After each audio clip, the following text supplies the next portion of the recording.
Kung kaldereta, nilaga, at sinigang lang ang alam mong luto sa baka, nako guys, sure ako nga itong lulutuin natin sa baka is magugustuhan nyo. Pang restaurant kasi yung atake ng dish na to, kaya panalo talaga sa panlasa nyo. Bali dito nga guys, hinaluan lang natin tong karneng baka ng toyo, oyster sauce, sesame oil, cornstarch, baking soda, asukal, asin, paminta, at konting tubig. Yung karne pala natin dito guys is hiniwa natin ng maninipis para mas manut yung lasa sa laman at mas madaling lumambot. Purong laman lang to guys ha, walang taba-taba or litid. Bale, nakita nyo rin pala dyan na hinaluan natin yan ng baking soda, which is malaking tulong para madali nating mapalambot tong karne. After natin yung mahalo, babad lang muna natin yung karne for at least 30 minutes or 1 hour. Maiba lang ako guys, since malapit na ang mga okasyon at handaan, nako, perfect sa inyo tong nabili ko online. Ito nga pala yung stainless na food tray na pwede sa kahit anong okasyon. 304 stainless na to guys. Kaya sure ka talagang pang matagalan na yan. Pwede kayo dyang diretso mag-init ng ulam guys. Since makapal nga ang pagkakagawa nito. Mamimili na lang kayo dyan kung anong size yung kukunin nyo guys. At depende sa inyo kung yung may takip ba yung kukunin nyo or wala.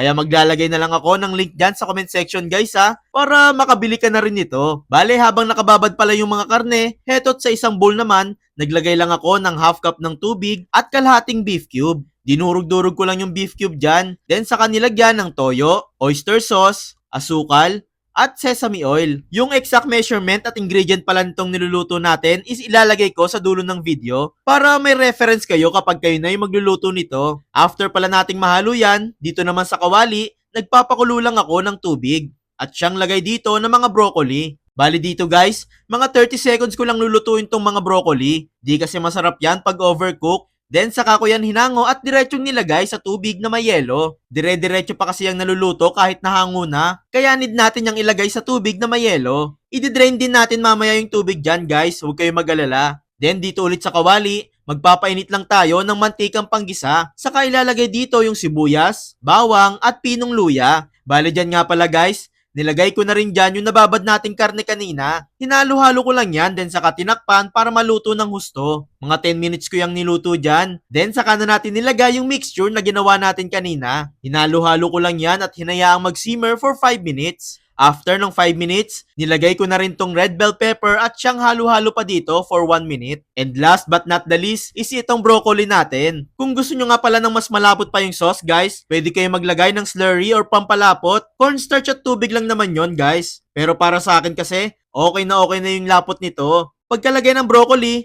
hahaluin na lang natin yan for last 1 minute. And ready to serve na itong mala restaurant sa sarap na beef broccoli. Yung akala mong sa resto mo lang matitikman is kayang-kaya naman pala sa bahay, no? O siya, heto na yung kompletong sangkap para dito. At subukan nyo na rin magluto nito.